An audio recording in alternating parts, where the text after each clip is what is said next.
What's up, everybody? I am back with a new movie review. It's going to be a series of movie reviews going through all of the Harry Potter films except for the Fantastic Beasts because I really do not care for the Fantastic Beasts personally, but just the main ones.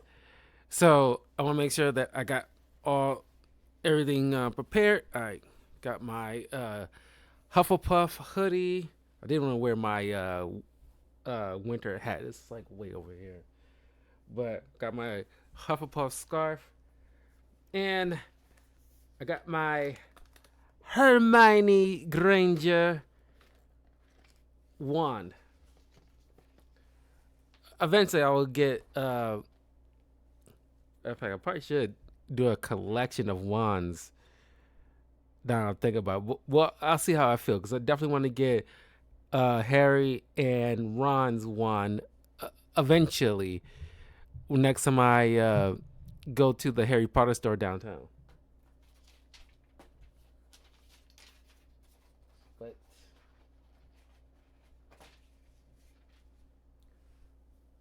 I got Hermione Granger's one. It's like just flick, just swish and flick. It's Leviosa, not Leviosa. So anyway, uh, sorry, I just had to get my stuff ready because it's like I'm gonna be like have my Harry Potter swag uh, while I go through each week of these movies. I might have do when it comes to those. Well, there's only one set of part one and twos, but I'm gonna probably at some point do two movies per week. But I'm just gonna for right now take care of this one movie this week. And it's my personal favorite one. I love the Sorcerer's Stone or Philosopher's Stone, depending on your region. And yeah, you know, as I mentioned in many videos, I love the Harry Potter franchise. Love the characters, love the actors involved. And it's a fantastic world. And uh, it was because my cousin. Uh, one second here, sorry.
Sorry, but I had to uh, pick up a phone call really quick. But anyway, on to the movie. Luckily, it was early on in the video, so it won't be in the middle of the video, so I can, get past it. But anyway, so my cousin, when we was little kids, she is a huge Harry Potter fan, and it's because of her that got. Well, she talked about it a lot amongst me and my brothers and our cousins and her sisters and stuff like that. She was just like, she got all the books, and she's a Ravenclaw, mind you, so she's the know-it-all. But she got me so invested into this world, and when the movies came out, like I was like hooked. Like, I already been hooked because I read only owned the first two books. It's tucked away somewhere. Like, I had it for like a very, very long time. Um, but I read the first two books. I didn't read the other books, but I did watch the films. But and of course, after I went to the Harry Potter store for my birthday a couple weeks back, really got me thinking. Like, first and foremost, I really want to rewatch all these films. And I know initially last year I was planning on making sure if I can figure out a way to do like a fit it in for October, because it's a very kind of spooky type of thing. But it's like, there's so much uh I want to review for October for 2025 that I can't fit all the Harry Potter films at that same time. So I'm going to cover them now and just count them as Halloween films. But the first one I also will count as a Christmas film, because technically, if you remember, they call it Freeform now, but it used to be ABC Family. During the holiday month, they included the first Harry Potter film in like as a Christmas movie. So I'm also going to count it as a Christmas movie, at least the first one. But by and large, I'm going to count them all as Halloween films that I'm going to put on the list on the YouTube channel. Which, by the way, please, if you be so kind as to follow me on my YouTube channel and my other various channel links, they're in the description below. So yeah, they also, I played the Hogwarts Legacy game.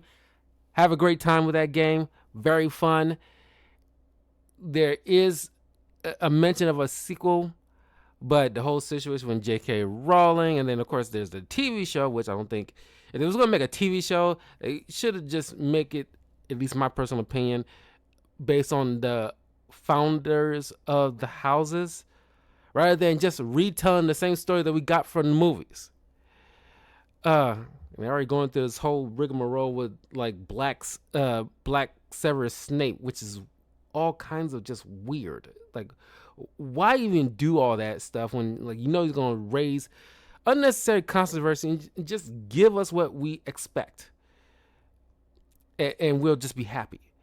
But anyway, man, it's like part of me really want to replay Hogwarts, or at least continue Hogwarts Legacy, because it's such a big world. You can do so much with that. But whatever. Anyway, Harry Potter and the Sorcerer's Stone, or Philosopher's Stone.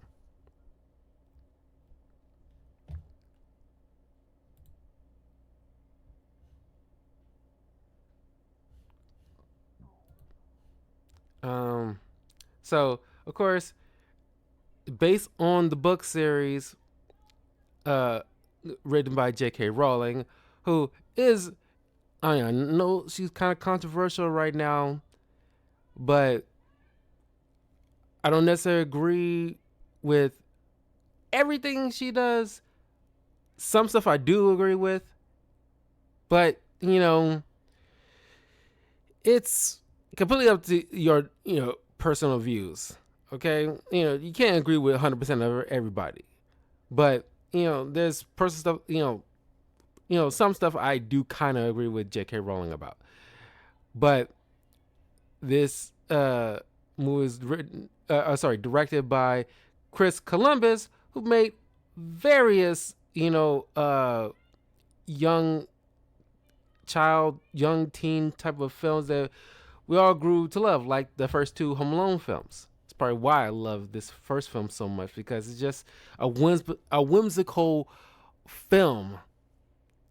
Uh, and a lot of these, actors, some of these actors, like long since passed away. God, uh, but we got Daniel Radcliffe, who plays Harry Potter. You know, Rupert Grint as Ron Weasley, Emma Watson as Hermione Granger. And honestly, these were like one of the top tier cream of the crop. Because, well, a lot of these child actors in this film, all of them were cream of the crop, great child actors. Because Chris Columbus knows how to direct child actors. And it's kind of a shame that, I won't say they necessarily went against J.K. Rowling, but they definitely turned their backs on J.K. Rowling because of her views. I mean, not saying that you have to agree with her, but the fact that she was essential in your breakout stardom, and the fact that you it's like I don't personally agree with like just turning your back on somebody who did you such a massive favor. As like seeing the stardom and the skills and the look that she envisioned in her mind within her books, and propelled you to superstars that you are right now. It's kind of wild to me, but that's just me personally. But I still love them. I love these actors, and honestly, one day I would love to act alongside Daniel Radcliffe, because he's just an amazing person, uh, and funny as hell. Uh, uh,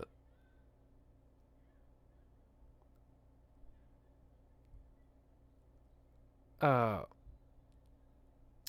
we got John Cleese uh, plays nearly headless Nick, uh, the ghost of Gryffindor House.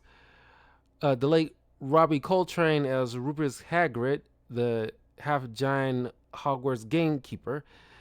Warwick Davis, who plays Phileas Flitwick, Charms Master and head of Ravenclaw House. Uh, Richard Griffith as Vernon Dursley, as Harry's uncle. Richard Harris, the late Richard Harris, as Albus Dumbledore, uh, uh, the headmaster. Ian Hart as Cornelius Quirrell. John Hurt as Mr. Oliver, Ollivander, I'm sorry. And the late Alan Rickman, who, once again, just like with Hans Gruber, knocked it out of the park, like a spot on. You talk about like spot on look for Snape. Alan Rickman was like, wow, just kind of like with Hugh Jackman with Wolverine, or Ryan Reynolds with Deadpool. It's just like that is spot on.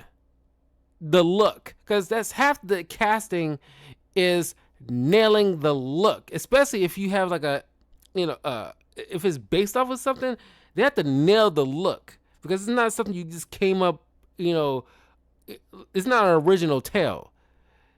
They got like, the actors also have to nail the look, and bring the character to life. That's 50% of the work. And Alan Rickman, and like with Hans Gruber, he his first line of dialogue in the potions class, and he's bursting through, because I think that's something behind the scenes I vaguely remember about that moment, because he kind of set the tone of that character. He's just bursting through the door and just starts spouting his lines just immediately, like no one raven waving, no this, no that, this is potions, and it's just like cadence, like Mr. Potter, tell me, what do you get if I get this, that, da, da, da, da, da. I guess fame isn't everything.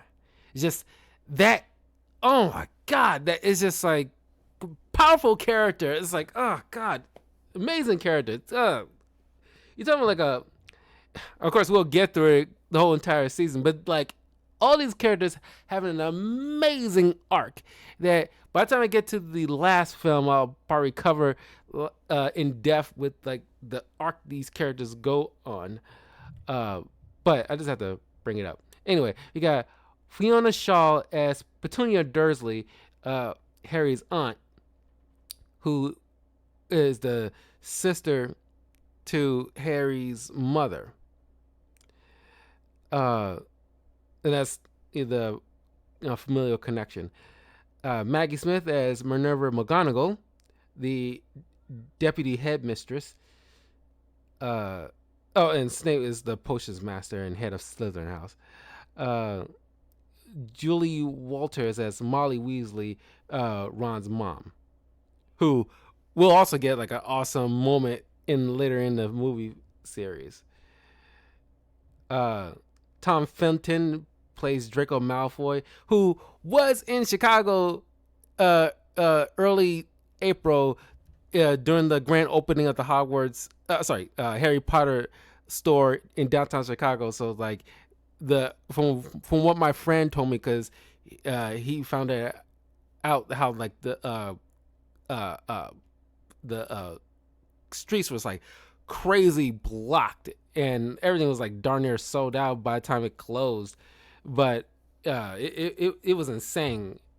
Don't know how long he was there for. I don't know if he was there the entire day because I'm pretty sure there was like a madhouse. Um, yeah. So, uh, but we also got like what's the twin brothers? I don't want to miss on them. Uh,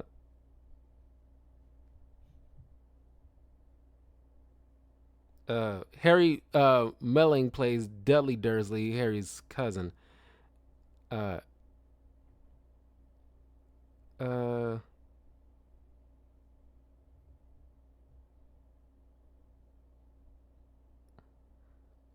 okay, Matthew Lewis, Devon Murray, Alfred Enoch, uh, uh, uh, portray Neville Longbottom, Seamus Finnegan, and Dean Thomas, respectively, three first-year students at Gryffindor. And people love Neville. I mean, like he's always been cool, but I didn't get that same I love and admiration that everybody else has for that character. He's fine to me. Uh, James and Oliver Phelps, who plays twins Fred and George Weasley, Ron's brothers. Chris Racken appears as uh, uh, his other brother Percy, Gryffindor prefect. Bonnie Wright appears as Ron's sister Jeannie. Sean Biggerstaff portrays Oliver Wood, the keeper of the Gryffindor Quidditch team.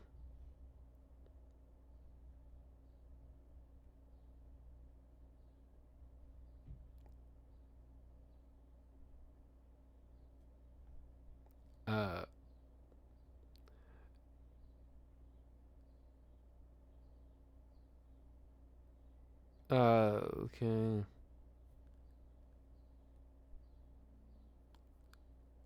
Uh, that's the biggest ones right now. And also, while I'm going through the whole big cast here, I also want to bring up the fact that because with the whole situation with the black Severus Snape, and they're trying to include more people of color because they seem like because there's like a false memory some people have that if you rewatching this movie, I knew that from memory, at least vague memory, I knew there was at least a couple of background black children in the first movie. One of them being like this the Quidditch a game announcer. But as I'm, rewatching this first film, there's at least close to 10 black people in this film. And it's like, wait a minute. Y'all mean to tell me, like, y'all had this, warped memory of the fact that it seems like Lily White? It's like, no, there was plenty of people of color. They just wasn't like the standout ones. But they were there. I kind of at least close to 10.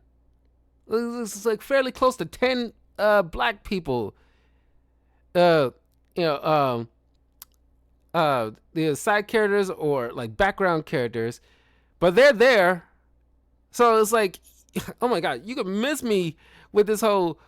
It's like we need to add diversity to Harry Potter. You can clearly add diversity, but you don't have to race swap the main characters who are predominantly white. It's like at least add new characters for the black people to play. It's just like it's so dumb. Anyway, I just thought I'd bring that up because as I was watching, I was like, wait a minute, because I wasn't intentionally counting, but halfway, through the film, like I'm already going through like 5 or 6 black people I saw, and by the end of the film, it was like getting close to like 10. So it's like at least close to 10 black people you can point out. I was like, it's like, God, people got false memories. And I'm pretty sure they'll be either returning, those black people might be, some of them might be returning for future films. But I'm pretty sure as, the film series goes on, there'll be like some new black people or other people of color as like background or side characters in the preceding films. So it's like you telling me that it's going to be like, oh, just only white, there's no people of color. Y'all are liars. Or at least you got no memory at all. You didn't bother to rewatch these films and actually pay attention. Anyway, I just thought I'd bring it up because it is kind of wild to me. Anyway, so the movie opens.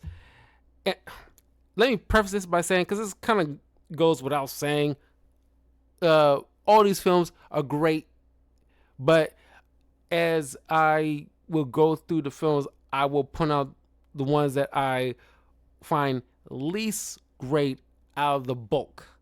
But by and large, they all are pretty well-written films.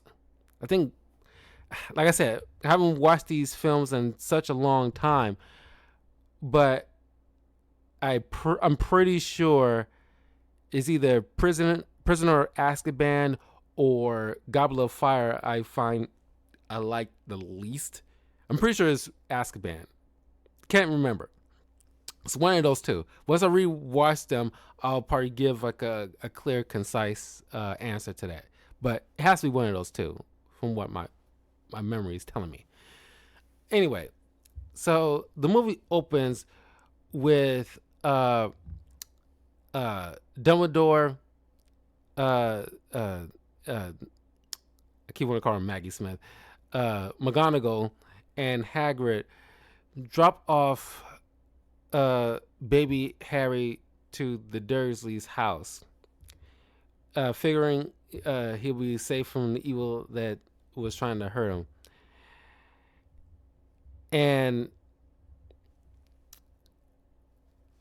yeah, see him. I'll make sure you guys can. Let me see. Why don't I just do this? So you guys can have like a clear look of my Hufflepuff stuff.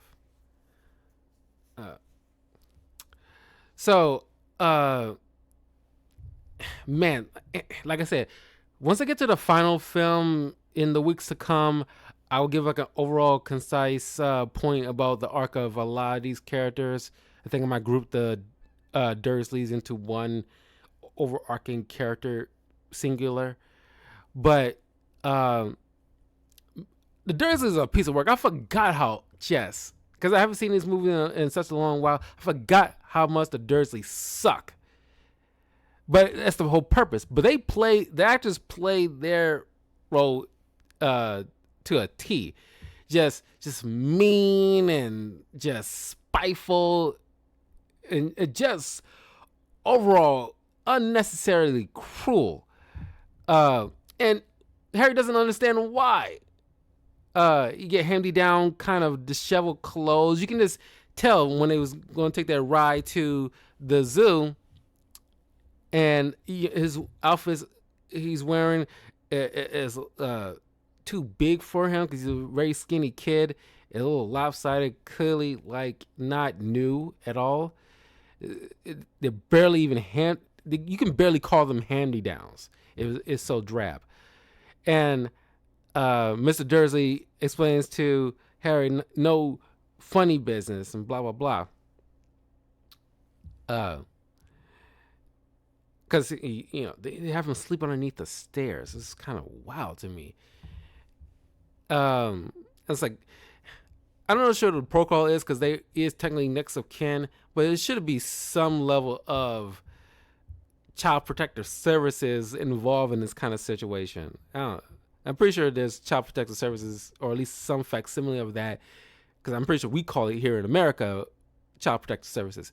But I'm pretty sure London has a similar government, but they probably call it something else over there, that should be looking after and checking up on Harry. You would think, right, that why would you have this kid on the stairs and nobody, there's no friends of the family coming over and didn't take notice? Like, why you got your nephew living underneath the stairs, the floorboards? What the fuck? Whatever. It's like, I'm thinking too hard on that part, but I'm just saying, like, nobody raised any. I'm pretty sure, I know there's Aunt Petunia that's going to be popping up one time in the next film. I do remember her fat ass, but she's already mean as hell. But there's no friends of the family coming over, no holiday visits, or even you visiting with them, and they notice how like drab and unkempt Harry's been looking. It's like I said, I'm overthinking it, but you would think somebody would ask. Anyway, uh, uh, uh, Harry's cousin is just like a obnoxious little dork who bullies Harry, and you see Harry has some type of special gift. He's sitting there talking with the snake. Well, the snake is understanding him. Harry's just doing most of the talking. And after his cousin's, being annoying to the snake, Harry gets, angry, and then just probably on like instinct or, just reflex, he causes the glass case to disappear, having him fall in and then resealing it. And the mom is freaking out, and then of course the father is like just angry. But then eventually Harry starts getting mail, which is strange to them because like Harry doesn't get mail because they treat him darn near less than human. And so the Dursleys keep ripping it up, but more and more letters being delivered by owls keep popping up. So the Dursleys eventually just moves to like a secluded cabin, by the waters. And then all of a sudden, because it's approaching Harry's birthday, but nobody, seems to give a crap. Then here comes bursting through the door like the Kool-Aid man, Hagrid. Once again, great actor, because I forgot this is the same guy who was in the Ocean's 11 film, at least Ocean's 12. Forgot it was the exact same guy. After I rewatched the Ocean's films last year, it came to mind like, oh, that's Hagrid. Holy crap! Anyway, Hagrid gave Harry his birthday cake to celebrate his birthday, and then he confirms Harry's suspicion that the classic line that everybody still remembers: "You're a wizard, Harry." Uh, and the Dursley eventually just come clean by the fact that uh, uh, that Harry is special because his mom and uh, father were a witch and a wizard, and she was always jealous of her sister and was spiteful and everything like that, and felt, like I said, this is an arc with this character, but she felt, left out, and the sister was treated like the favorite. So there's some bit of resentment. This explains why that she went on her way to not associate herself with anything of that world. So they lied to Harry about parents dying in a car crash. So Harry takes Harry to be, because the letter is an acceptance letter to Hogwarts Witchcraft and Wizardry. It's a mouthful. Now I'm thinking about it. So he takes Harry to Diagon Alley to get, the supplies that he needs. But first, stopping off at the bank because the parents left a large inheritance. Like, really, like, dropping my wand here. Left a large inheritance of giant gold coins, like this freaking John Wick, for Harry. So withdrew some money, went out to Diagon Alley, to buy some supplies. He eventually get his own wand, which is a very unique one, with the core having a phoenix feather stored inside. And there's one other wand that has that same material belonging to Voldemort, or he shall not be named. And Harry eventually asked, okay, who is this guy? What happened to my parents? So Hagrid, sits down with Harry and explains that the reason you got that scar is because this malevolent wizard went after your parents, and while trying to protect you, they end up dying, and then the protection spell they put caused a massive feedback against Voldemort's spell that he tried to kill you with, to rebound back to him, and now he is like barely surviving.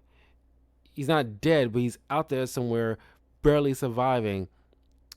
But that is the pretty much cause of your parents' death. And I wanted to make a point about something. Oh, before I continue, I want to make a point. The musical score, the atmosphere, is spot on and so iconic in this film series. Matter of fact, who's the one who did like the musical? Who did the music? James Horner was initially sought to compose the score, but declined the opportunity, having previously collaborated with Columbus on Home Alone. John Williams, of course. John Williams was selected to compose the score.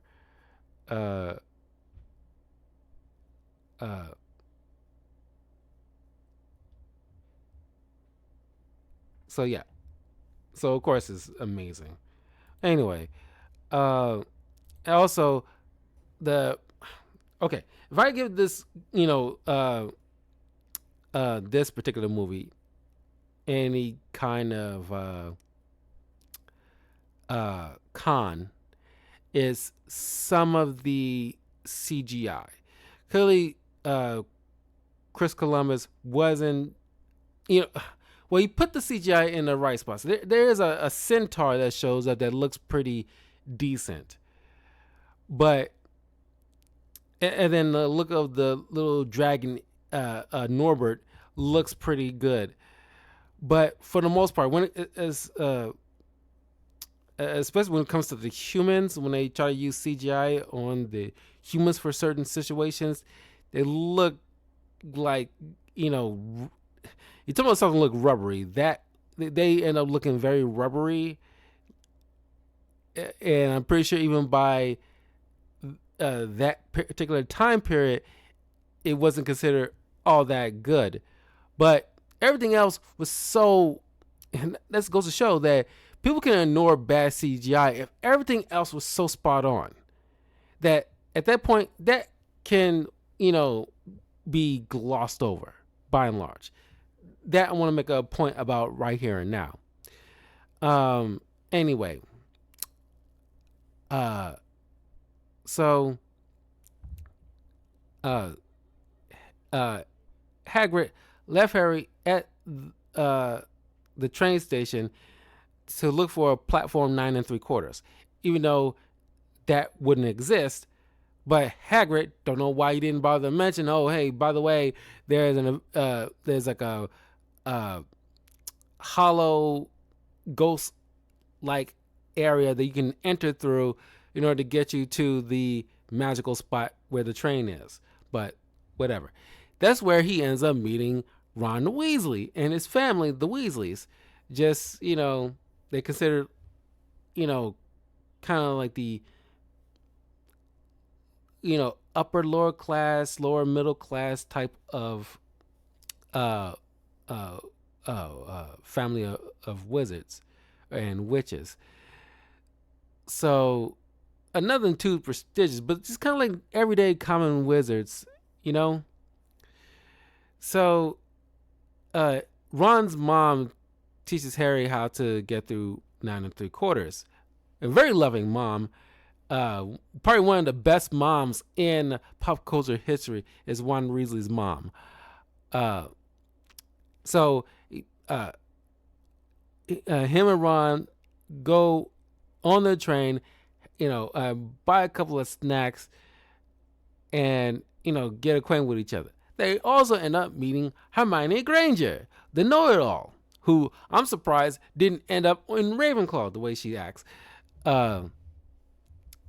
And honestly, she does have one of the most iconic lines. It's like, it's Leviosa.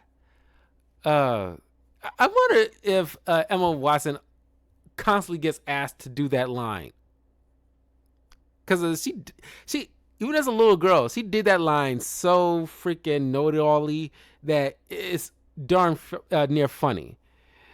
I get a chuckle out of it every time I hear it, because she's just so smarmy in her little attitude. So,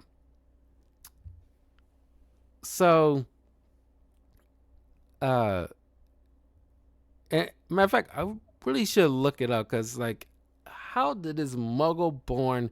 I'll probably look it up after this video. Then next time I do Chamber of Secrets, I'll bring it up, because I want to look up like Hermione's little history. It's like, how did she get accepted to Hogwarts witchcraft and wizardry, even though muggles, normal people, shouldn't know about this world. Did like somebody in our family were in the know, did a favor for some wizard one time and owe them a favor, and I'm not sure, because she, as a muggle, she picked up on magic pretty well, mostly because she's a very studious little girl. But it's just like, it's always very curious. Don't know why I never about to look it up before. But anyway, as a matter of fact, if you want to tell like matter of fact, we'll pretty good. Like you know, we tell like a TV show in the world of Harry Potter. Do something like a prequel, like something long in the past, like the founding of the houses, or you know, the story about the life of the Ron Weasley's great grandfather or something like that. Or, do something unique that hasn't been shown on TV, uh, rather than just retelling the same stuff that we already got in the films. Hey, I don't care for the Fantastic Beasts stuff, but at least it's something original that wasn't already retold. We can actually like give it that. Anyway, uh, so they end up at Hogwarts. Hagrid somehow made it there. I'm pretty sure he rode on his flying motorbike. But anyway, uh, they end up meeting Draco Malfoy and his Slytherin. He's going to be in Slytherin, let's be frank. And there's these other Slytherin characters that I'm pretty sure it's purposeful by J.K. Rowling, because if you look at them closely, a lot of them, not all, but a lot of them look like inbred Hicks. I think that's obviously purposeful, because if you know about the founder of the Slytherin house, he was all about keeping the families pure, so no outside muggles can intermingle with them. And because of that, he believed in that so much. A lot of the people who are Slytherin probably dated their own relatives and trying to keep the bloodline pure, at the end of getting, like I said, inbred Hicks. It's not all of them, but it's kind of like, ugh. Anywho, immediately Draco Malfoy is one of those iconic bullies in pop culture history that as soon as you see him on screen, he is just like an immediate little shit. And kudos to like Harry, because you talk about like a hero's journey story and how you nail it. Luke Skywalker and Harry Potter is like the top two characters in pop culture history that nails the hero's journey to a T. And a point of fact of kudos to the writers behind this, making the characters so likable right out the gate, because they are layered characters.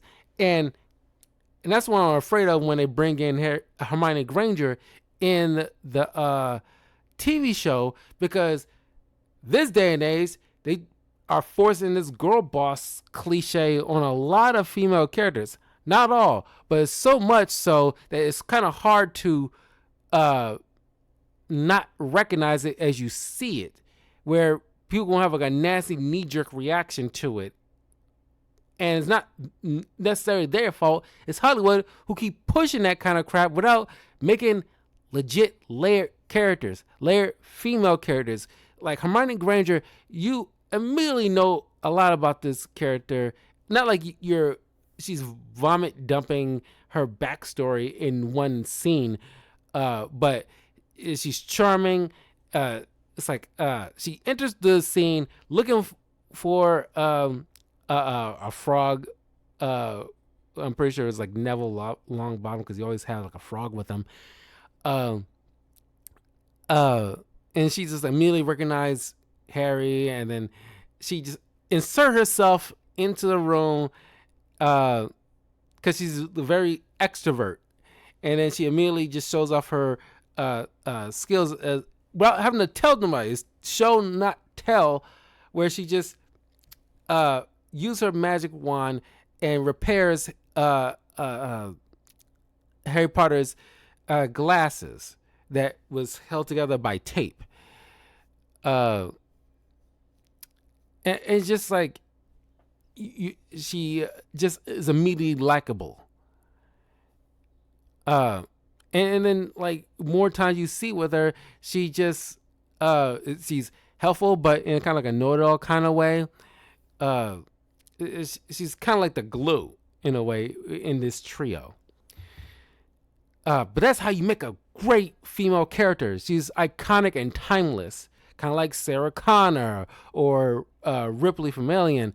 Is just one of those kind of female characters that got so much charm and backstory, and just there's a lot of meat, potatoes, and greens that you can feel fulfilled with this character that will be recognized in infamy.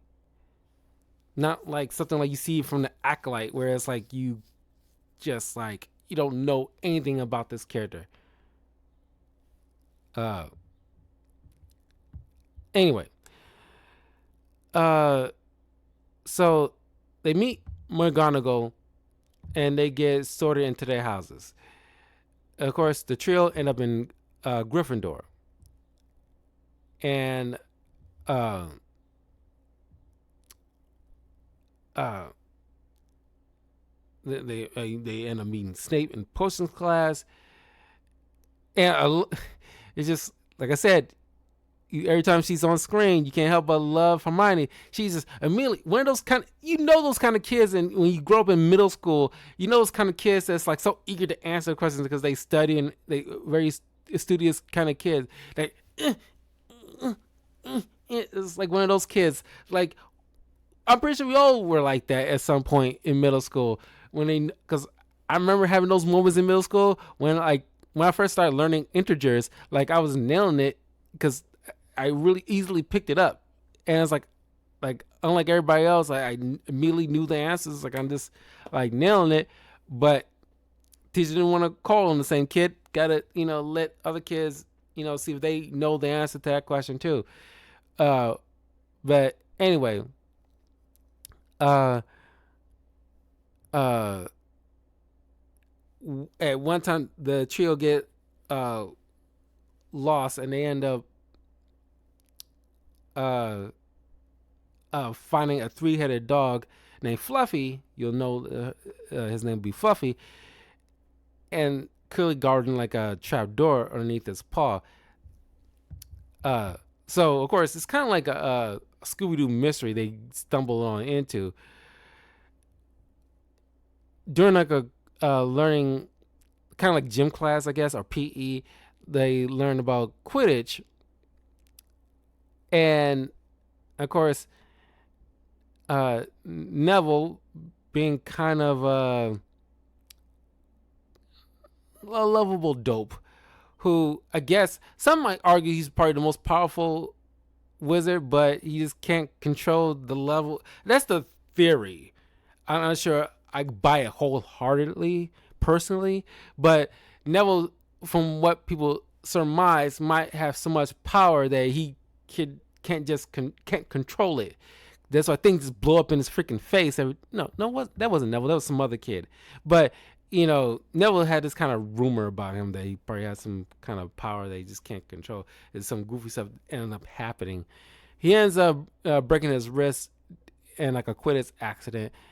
So Neville had this remember all that was given to him in a mail that glows red every time he forgets something.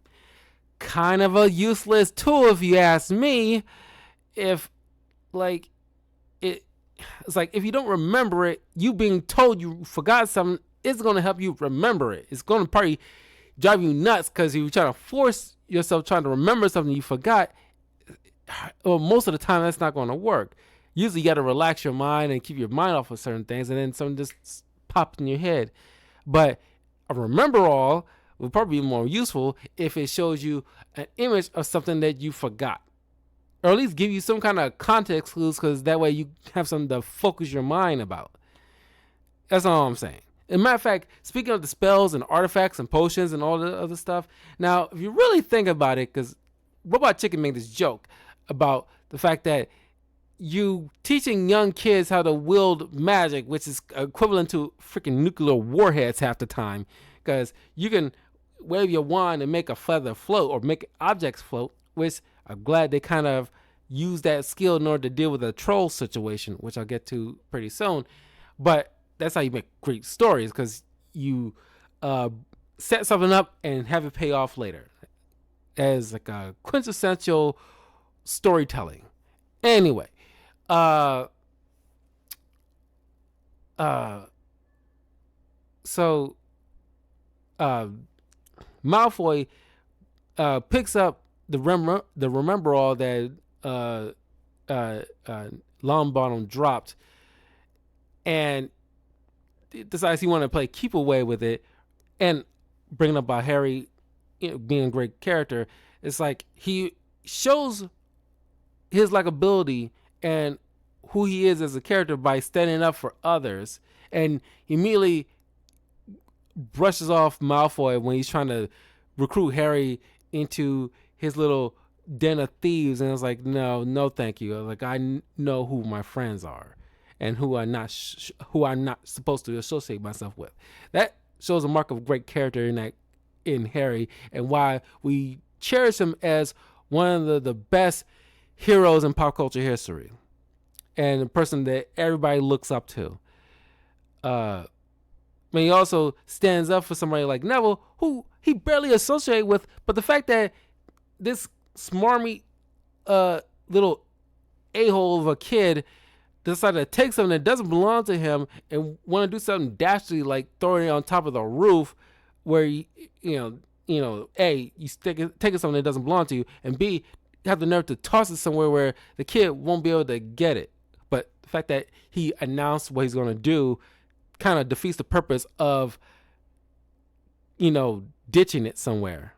So, because people can easily point out, yeah, he threw it on the roof, so anybody can go up there and get it. Anyway, Malfoy chucks it, but Harry managed he picks up the skills of riding a broom pretty quickly. He ends up catching the Remember All. McGonagall spots this and gets one of the Quidditch team leads to bring Harry on as a seeker, which Harry is told that his father was a seeker in the Quidditch games in his day. As a matter of fact, now think about it, why are you not making a prequel series about Harry's parents as young kids and telling that story that leads up to their tragic end? It's kind of like with like Andor TV show, but with like a young the young parents of Harry's parents as young kids, Lily and James. That's the name. I was struggling to remember their names. Lily and James, as they was young, and seeing Lily and her dynamic with her family and her sister, who was clearly jealous and just mean, and the kind of life she lived in her own household. And you see James, who, if you know the story, was a bully. Because as you as a kid growing up watching this film, these sets of films, you was kind of taken aback a bit. The fact that, oh my God, Harry, the kid, charming kid, good kid, his father was a bully. It's kind of like, wow. It's like, how was that sit in your mind? The fact that your father used to bully one of your professors, horrifically. And like, what dynamic caused him to change? Like, maybe it was Lily that got him to change his ways a little bit. He kind of grew out of it or something like that. That is a more intriguing story rather than just retelling the Harry Potter movies all over again in TV format. That is my opinion. But his father was a seeker, and Harry now is going to be the youngest seeker in like over 100 years or so. So we get to learn about how Quidditch is played. You got the beaters and the beaters, trying to do the accent, and the catch Beatrice the seeker, which is Harry, and his only goal is to find the golden snitch, and whoever finds the whichever seeker finds the golden snitch first, automatically wins the game. Uh, uh, and thanks to McGonagall gifting Harry, mysteriously, but she's the one that gifted Harry the Golden Nimbus 2000. Uh, which also was kind of set up early on when you was at Diagon Alley and you seen all these shops. But of course, if you read the books, you knew it was coming. I never read the books prior to the films. Well, technically, I read the first two books first, so I kind of knew what was coming in certain spots. But just to see it come to life as a kid was, blew my mind. Because I think that's the first Harry Potter is probably like the first book series that I was familiar with before the films came out.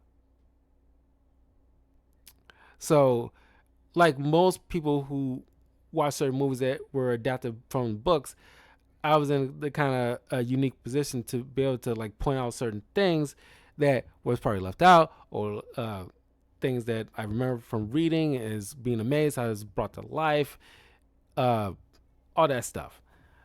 I'm pretty sure like people who grew up with Hunger Games can point out certain things that they was in all that was brought to life and was spot on about, or a little bit upset the fact that certain things was probably left out that couldn't be translated into live action.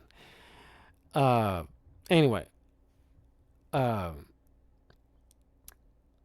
uh, crap. A little bit all over the place. I'm missing something because this thing about the Philosopher's Stone. Uh, oh, uh, after the whole feather levitating class, because to be fair, Hermione was being a bit of a know-it-all, but Ron, looking back on it, they are acting like kids, but that's the whole point. But it's like, man, looking back on it with my adult brain, I was like, man, like Ron's, like a total kid. But yeah, they were kids. I wasn't thinking like that. I mean, it's kind of, sort of. But when I was around that age, I didn't thoroughly think about the fact that how, I knew Ron was being mean, but looking back, it's like how childish he can be, a little bit naive, and kind of lazy with his studying. To some extent, Harry too, because like, most of them can act dumbfounded about certain things they probably should have learned in classes that only Hermione seems to have been paying attention to. But anyway, Ron, was talking crap about her clearly behind her back, but she overheard. So Harry and Ron heard from another student that she's been in the bathroom crying for most of the day. But then Professor Quirrell comes bursting in through the hall. It's around Halloween. I'm glad they show off a little bit of time passes here through certain seasons. Like I said, that's how you can count as not only mostly Halloween, but also Christmas. And he announced there's like a troll loose in the Hogwarts school. So the teachers go to try to find the troll while getting the making sure the students go back to their respective dorms. But Harry and Ron go to find Hermione because she doesn't know about the troll, and she nearly gets crushed by this thing. But thanks to Ron, who used the levitating spell, keeps the troll from using his club to knock out Harry. He ends up knocking himself out, and the professor shows up, and takes 5 points away from Gryffindor because Hermione took up for the boys, uh, which shows her character. But then Professor McGonagall then awards uh, some points between Harry and Ron, just saying sheer dumb luck that they managed to take down a mountain troll. But Harry spots. He's always been suspicious of Snape because the way Snape acts, because you know why he acts the way he acts. Like I said, we'll get to it eventually when the movie comes around. But he just sheer mean to this kid, or just like very cantankerous with this kid for no apparent reason, but we know the reason. Anyway, Harry notices that a bite mark on Snape's leg. So after they find out through like a newspaper clipping that somebody tried to break into the vault where Hagrid picks up the Philosopher's Stone or the Sorcerer Stone out of that particular vault under the Hogwarts official business. But then somebody ended up breaking it into that same vault. But since the stone was not there anymore, now there's an investigation. Harry's, concluding that something is up, and he thinks that the stone is here somewhere, and they got to find it because they suspect Snape got something to do with it.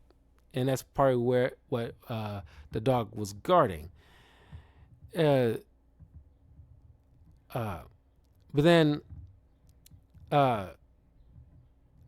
after talking a little bit with Hagrid, and he let slip about the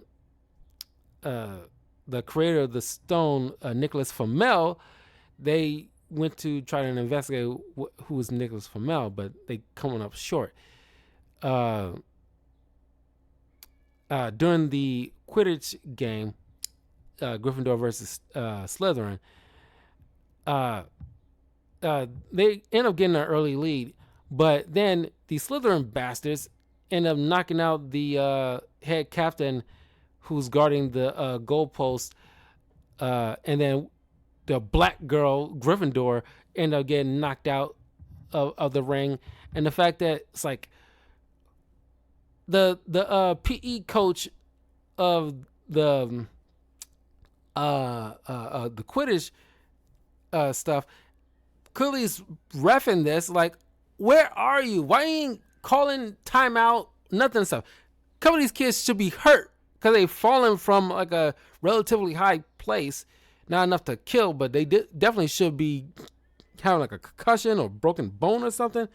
Nobody calling a timeout or nothing. That is wild to me to this day. Looking back on it, it's like, where's the ref?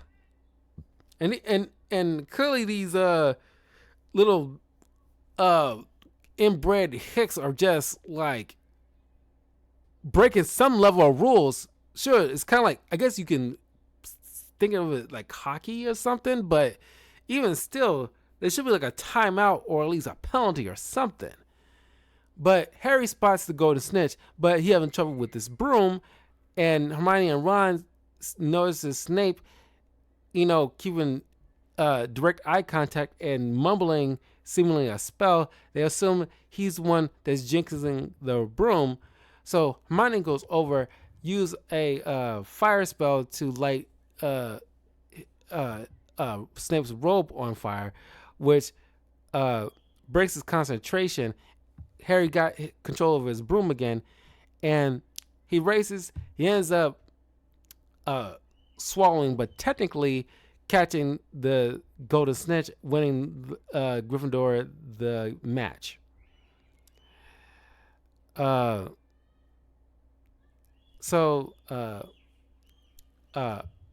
Eventually the holidays rolls around, and Hermione,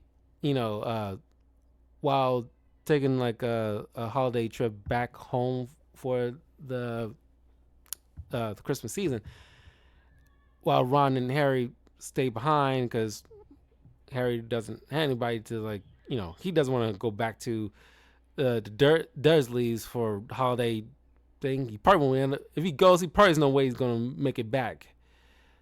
because they definitely ain't gonna take him back. So he's staying behind, and Ron figures like his parents is visiting some other relatives, and um, forgot what Norway or I forgot what country to check on a relative who's studying dragons and stuff like that. So he decides to stay behind and hang with Harry for the holiday, showing some good friendship there. Uh, Hermione suggests that they look in the restrictions section for um, uh, the name for Nicholas Flamel. During Christmas, Harry gets a gift from somebody, which clearly is Dumbledore, and is an invisible cloak. And he uses it to sneak into the library in the restrictions section to find to possibly find a book about Nicholas Flamel. But the innkeeper was coming in with his cat. Harry sneaks past him and see Snape giving Quirrell the riot act, furthering his suspicions on the professor. Then he eventually came across an enchanted mirror that shows you your greatest desire, which shows Harry's parents near him. Something he clearly desires as a young kid. He never knew his parents. Then eventually Dumbledore finds him staring into the mirror, and he tells him that he's going to get rid of this mirror because it's not healthy because people end up going mad or dying from just staring into his mirror for their little desires or be around their desire. Like, why do you even have this mirror here in the first place? Why ain't you even long since gotten rid of it? And why is it that it's just now you're talking with this kid? It's never like fully explained. I'm pretty sure it's probably in the books. I just probably blanked on it. But the fact that why did it take you now to swing by and talk with this kid that you know full well will happen to his parents, and then you didn't have no private time to sit with this kid, get to know him a little bit because you only knew him as a baby? It's like, come on, you just now talking with him. Anyway, uh,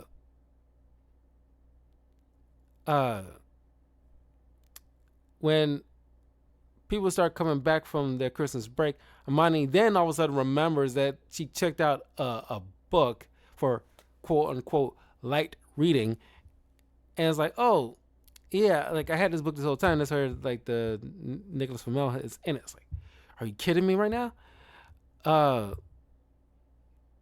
So Nicholas Flamel is the one who created the Philosopher's Stone and also gave him the ability to create an elixir that extends long life, or extends your life, nearly making him immortal. So Harry suspects that Snape clearly wants it, and that's what Fluffy is guarding, and he ends up getting bit by it. So they end up going to Hagrid for more information.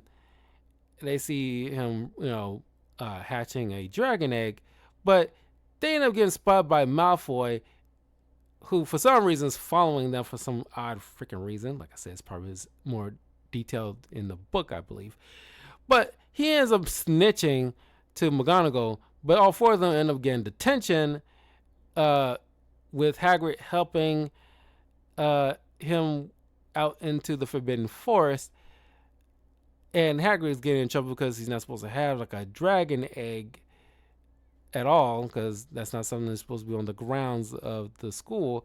So it's being sent to live with his kind. So while going through the forest, Harry and Draco spot somebody not only killed but drinking the blood of a unicorn, which has like a kind of like silver ichor for blood. And the thing looks so creepy the way it's like kind of gliding through the fog like a ghost. And of course, Draco ran away like a punk, but he went. I like to think, because we know what the arc with Draco would be, but I like to think that despite his attitude, Draco still ran and got help, which shows that, I think that's how I view it. Because I don't think anybody might have picked up on this early on, but something that I took note on, because like I said, I know the full context of all the movies and how things end up, especially with Draco. I like to think that despite his bravado and attitude, uh, deep down there's a bit of humanity to him. That he went out his way.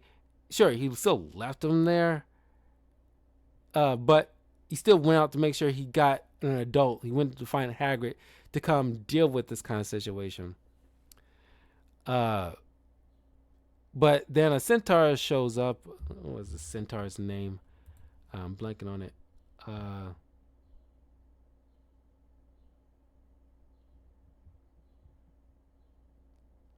uh, uh, Frenzy, and he tells Harry that that rogue figure was Voldemort, just barely clinging to life on the blood of uh, a unicorn.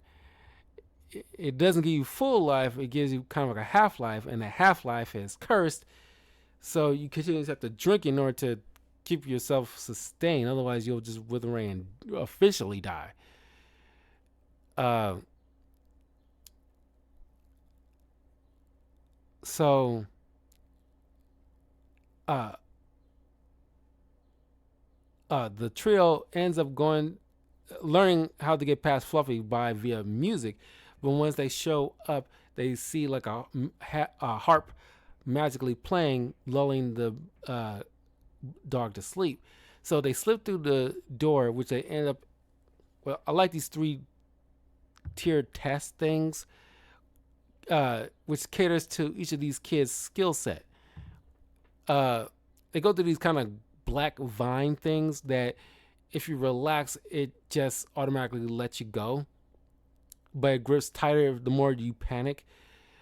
So Hermione knows this and tells everybody to relax. Of course, Ron is too freaked out of a person to normally relax. So then she quickly remembers that another weakness to this vine creature is sunlight. So she creates an artificial sunlight via magic, which releases Ron. The next step is this room full of keys with a broomstick, which is kind of like, okay, how many people actually knows how to ride a broom? Well, there's witches and wizards, so of course a lot of them probably wouldn't know how to ride a freaking broom. But I'm just saying, clearly it's tailor made for somebody like Harry. So they find like this old rusted key in a room full of flying shiny keys. So Harry managed to use his Quidditch skills to nab the rusted keys. So Harry and Hermione gets through as they all go through into the next chamber, where is a giant chessboard, wizard's chess, which is a skill set that Ron is very useful in because he knows how to play this very well.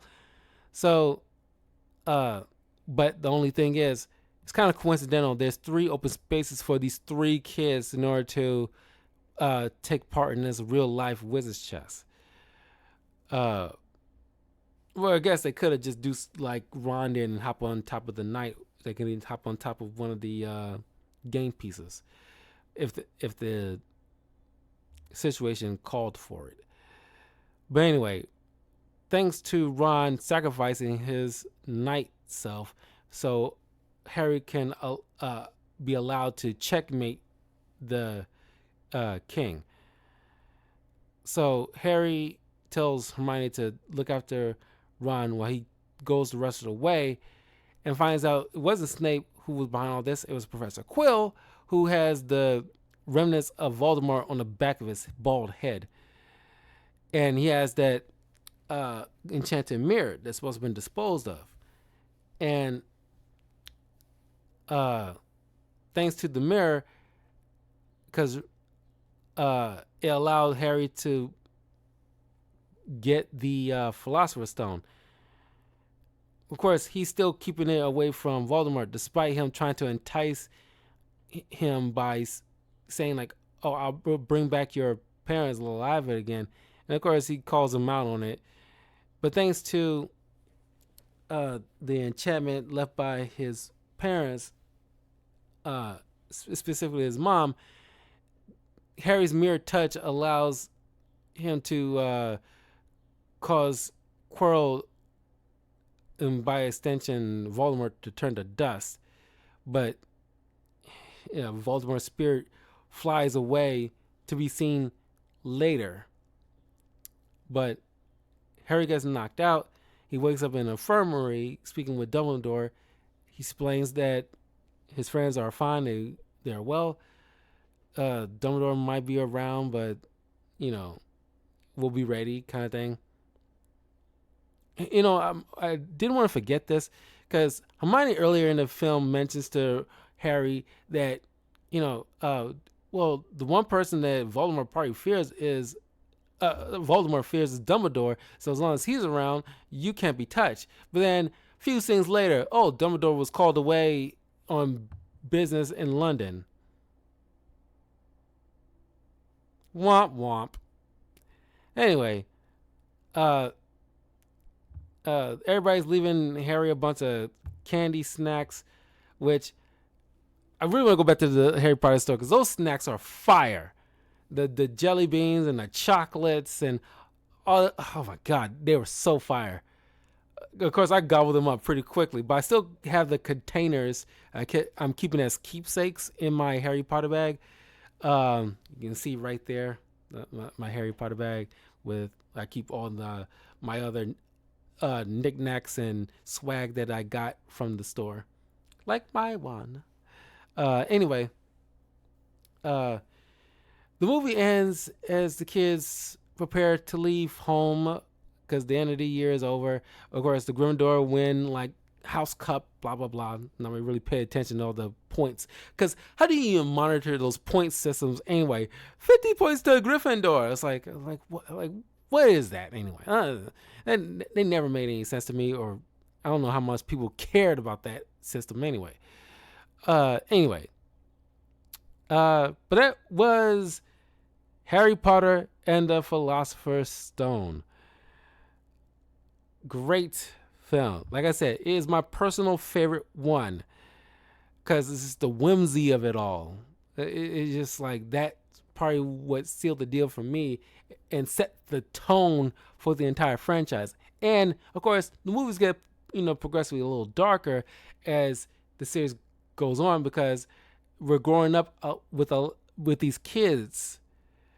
So of course, things get a little bit more mature. Like I said, we'll get to that pretty soon once we get to it. But I'd like to know what you guys think of the Harry Potter franchise. What house do you belong to? Who's your favorite character? Like, what kind of swag you got? If you got any kind of Harry Potter swag, what's like your favorite kind of stuff that you got? Because I got a lot of stuff. Because I'm a Hufflepuff guy. Got my own Hufflepuff goblet, wine goblet. My Hufflepuff beer stein. I didn't get these at the stores. I got them online as like a Christmas gift a year ago. So I keep these nearby because it's like, love Harry Potter, and I'm a Hufflepuff guy, as you can see from my fit. So anyway, I will see you guys later on this afternoon as I get back to playing some more Borderlands 2, as well as try to fit in some Marvel Rivals, continuing on learning some Luna Snow. But in any case, I will see you guys later. Take care and practice your magic. Is Leviosa. Peace, everybody.